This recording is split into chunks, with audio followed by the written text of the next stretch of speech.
In this episode, we are going to address the issue of the courses that Raila attended in Patrice Lumumba University in Russia, Moscow. He never spoke of it, and it is quite possible that it will never be spoken, unless maybe he shared the information with people, plus understanding that today's environment is quite different, that you can even talk about it. But if Moi was still alive, if Moi was still the president, I think Raila would not talk it. These are the cases where you hear somebody saying, over my dead body, over my dead body.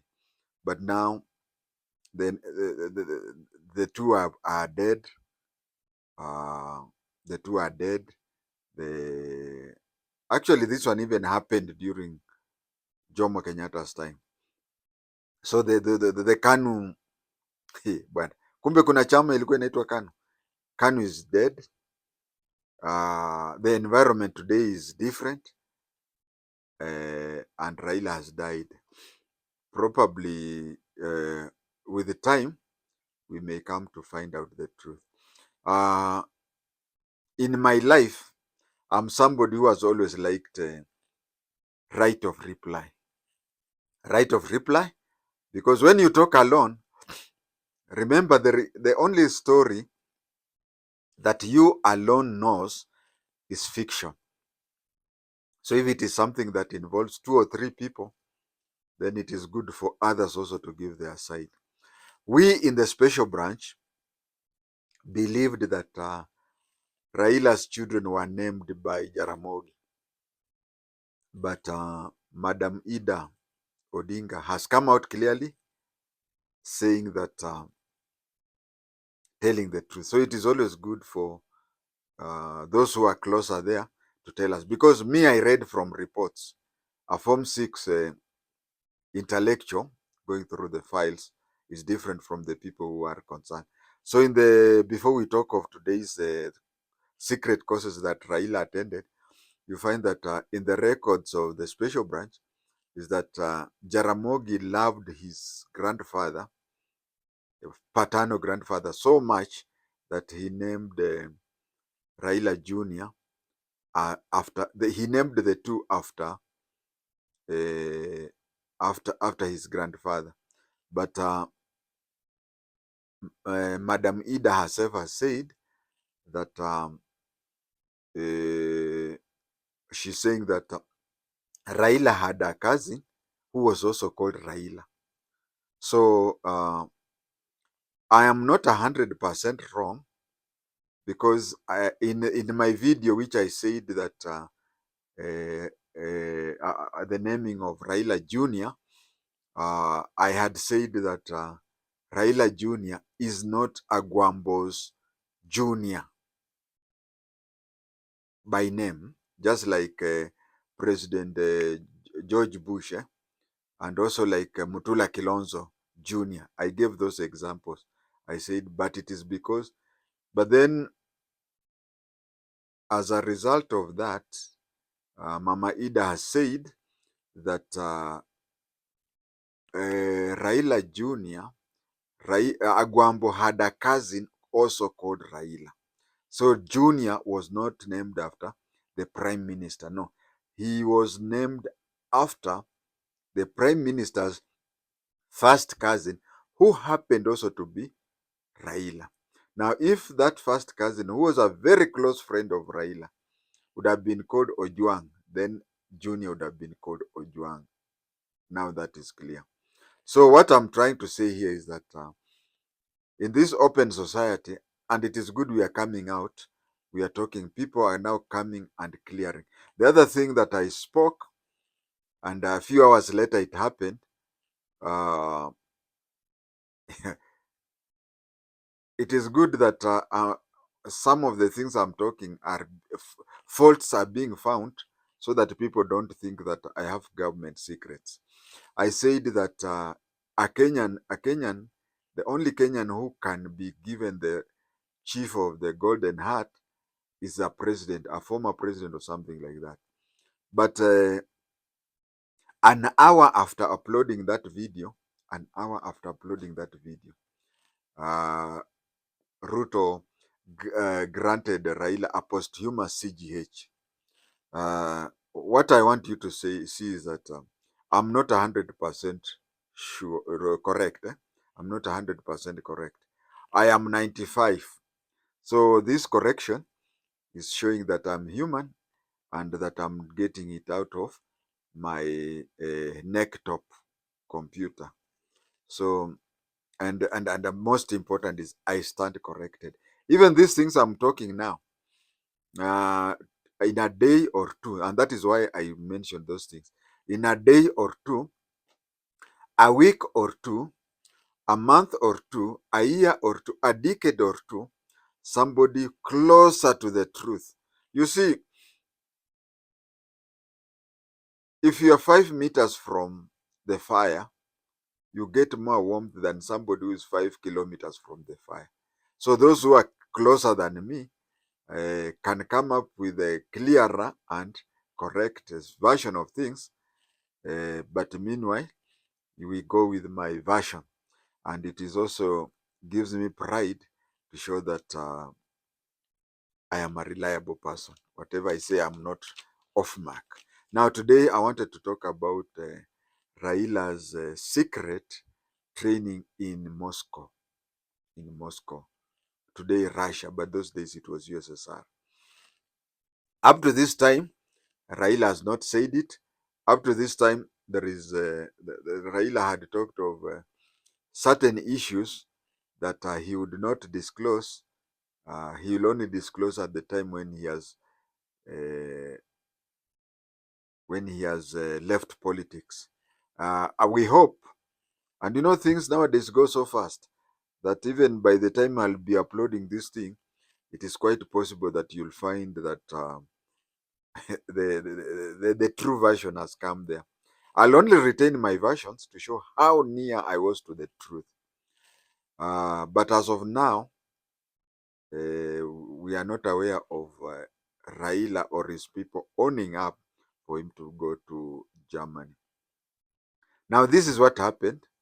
Raila went there. He studied in Germany, but there was a short stint. There was a short stint of him going to Russia, where he had three clandestine training. Those clandestine trainings, Russia was trying to revolutionize the whole world in those days. That is why we have people like what is the name of that fellow from Bolivia who assisted Cuban, Che Guevara or somebody. We have people like Samora Machel of Mozambique, whose widow was remarried again to Nelson Mandela. Then our neighbors here, we have Yoweri Kaguta Museveni. You see, they have that guerrilla tactic. And if you want to know about that guerrilla tactic, which I'm going to mention in detail, the training. That is why you could find that when you look at these videos of NRM, you see, we went to Kabamba. We were 12, but we overran. Imagine a handful of the gorillas overrunning okay, for people in Kenya, let's say, imagine 24 gorillas with nothing. They go to Langata barracks or even Kahawa barracks. They overrun the whole place and take over all the whatever. That is how they started. So that is what I'm saying, that there was that type of guerrilla fighting and whatever that were being trained. The commanders were trained in Moscow, but the cadre were being trained in other places like Bolivia, in Tanzania, and so on and so forth. So that is the type of the training that Raila underwent. Not just Raila. Surprise. Also Jomo Kenyatta. Yeah. Jomo Kenyatta also went to Russia. But there is something which has never been talked. There was something that Jomo disagreed. I think, if I'm not wrong, it is finding out the truth. You see, what we were told in special branch is that at Patrice Lumumba University was a place which was segregated, which was placed aside. What can I give you an example? Let me give you an example of Cooperative University, which is at Langata, Hadi. Now let us talk of a cooperative university in Hadi, where you go there and the people around live in a certain lifestyle that you that if even if you get out of the college, see the way and then you are told that is how communism is, and then you become very much liking the communism. But Jomo Kenyatta one time just went to ran out of those Hadi Cooperative College or Cooperative University and went to Kibera or Madare. Those Kumbe we are being told that. So Patrick Lumumba, I think it either has two names or it was changed. It was also called um, People's whatever university in Moscow. It was so much surrounded with an environment that even if you went out for strolling, the environment you saw was a trick for you to love the communism. So when Raila went, first of all, if you go to countries that don't speak English, like East German, Raila, of course, he went through secondary education and high school. 844 may not understand. They cannot differentiate secondary and high school. Secondary is Form 4. High school is Form 6. That is why you say, I went to Bungoma High, but your certificate is Kenya Certificate of Secondary. So if you are a Form 4, don't say you are a high school person. You are a secondary person. So Raila went through secondary and high school in East German, where he learned German. But during his degree course in Germany, I don't know, technical university or something like that, he sneaked. That is what they used to do. You'd sneak into Russia, just the way Jomo Kenyatta had done earlier. He sneaked to Russia, where he was trained in the following three subjects. By then, Russia was part of a larger country called USSR, Union of the Soviet Socialist Republics. So he went to Patrice Lumumba in the Union of Soviet Socialist Republics, where he went to learn intelligence. He went to learn intelligence and he went to learn paramilitary. He went to learn paramilitary and guerrilla tactics. So, on top of the training that uh, he learned, there was a time when he was sneaked into Patrick Lumumba University in Moscow, where he learned those three things which I have mentioned: intelligence, paramilitary, and guerrilla tactics. Intelligence gathering and whatever is that Raila was by himself. Uh, okay, I don't know whether he's of my level or I'm above him or I'm below him, but Raila was a trained intelligence officer. I want to tell you that Raila was an NIS officer. He has those training. That is one.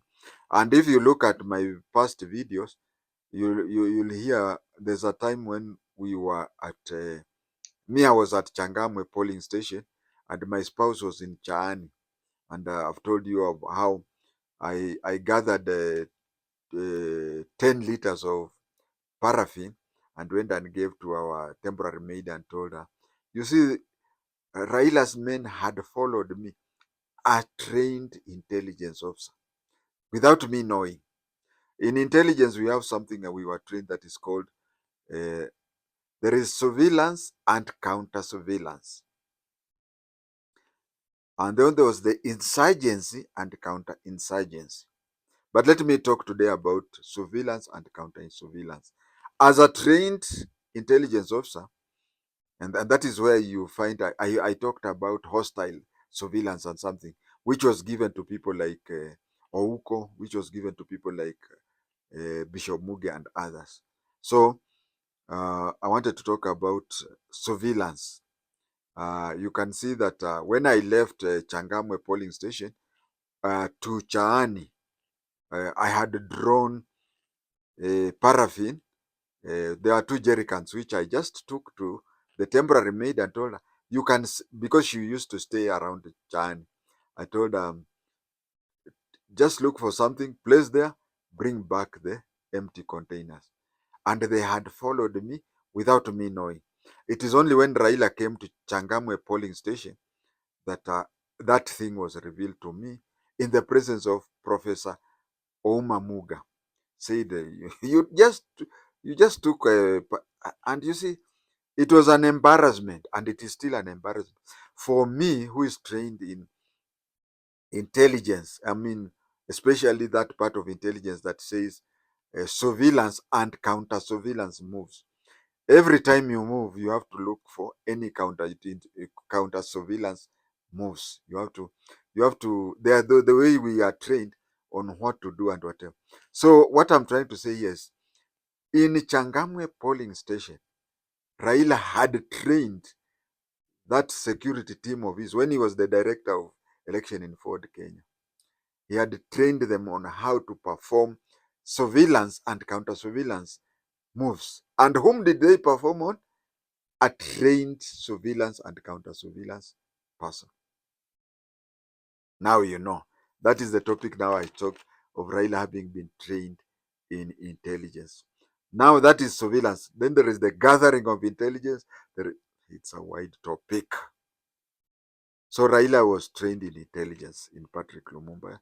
And all the people that he handles, the people that he uses during whatever, in issues of security and whatever, even though he takes them to South Africa, Israel, you name it, but he himself also trains them in the security matters. Then there is the paramilitary. Paramilitary in Kenya, we get them at National Youth Service.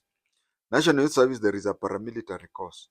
But the difference between National Youth Service and other things is that apart from one time when Moi wanted to rig an election, all people who go through NYS, they attend a paramilitary course which lacks only one thing: no weapon training, no weapon training. But those things of obstacle crossing, leopard crawl, monkey walk, ghost walk, they are taught. It's only firearms that they don't deal with that. So Raila was trained. The second course was paramilitary. And the third one was guerrilla tactics. Guerrilla tactics, as I started, I told you about how I think the greatest, I don't know, Raila may not have had an opportunity to utilize his talent, but the best person to show how to handle guerrilla tactic is Joel. Do you know who Joel is? Joel in Bantu languages is Yoweri. Yoweri Kaguta Museveni. That is when. That is why I said that you find that there are occasions when they could go to Kabamba. They would go to Kabamba, just 24 people, and overrun a battalion of between 500 to 1,000 soldiers. That is guerrilla tactics. And to show that Raila was very good in guerrilla tactics, we had an explosion. We had an explosion uh, around the junction of Jomo Kenyatta Avenue and Moi Avenue, Nairobi.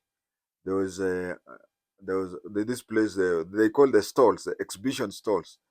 There was an explosion there, and the then head of the police was called.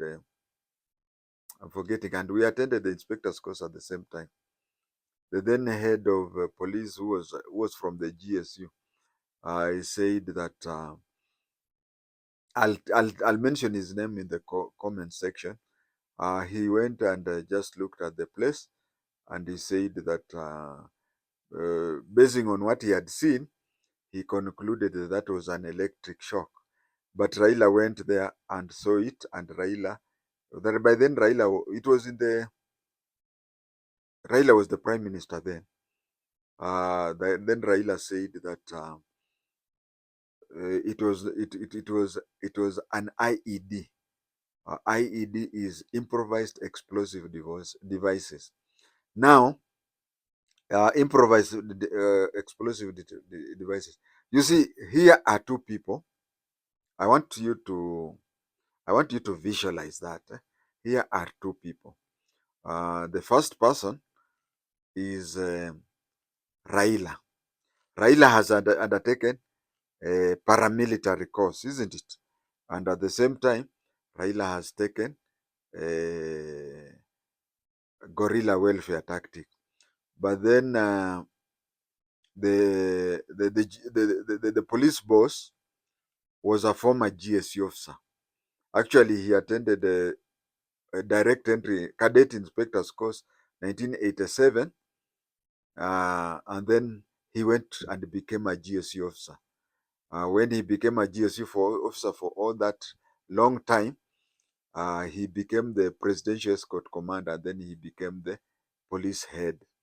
So he had been trained in paramilitary, an expert in paramilitary. But Raila was equally that. Then you add guerrilla tactics. And with guerrilla tactics, this is what they do.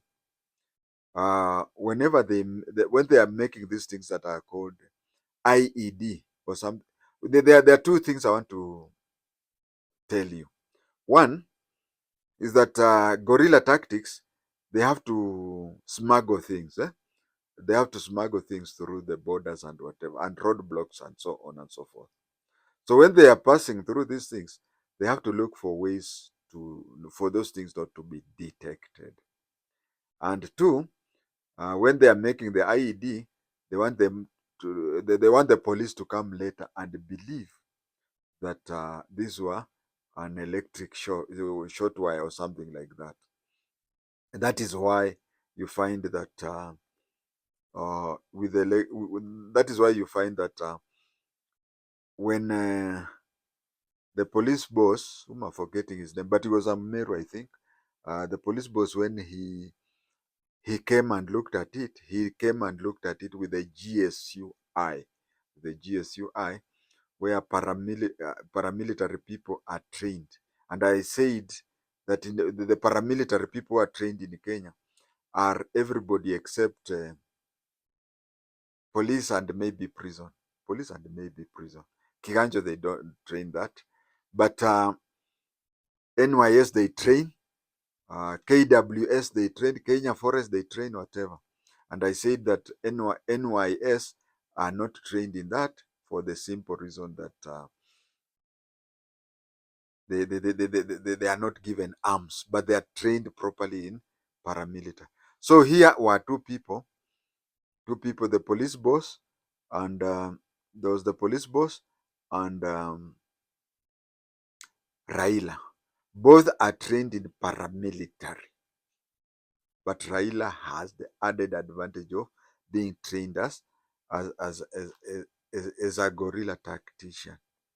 That is why you find that that was that. So in the way, when he was in East Germany, he just dashed there, did those training, came back to Russia.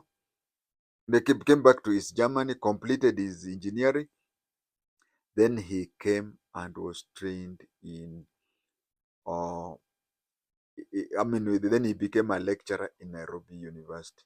I felt I wanted to jazz that pengo to show that Raila had trainings in Russia, which were three: intelligence gathering, paramilitary, and guerrilla warfare, which he was very good at, but did not have time to practice it. Thank you. and may God bless you.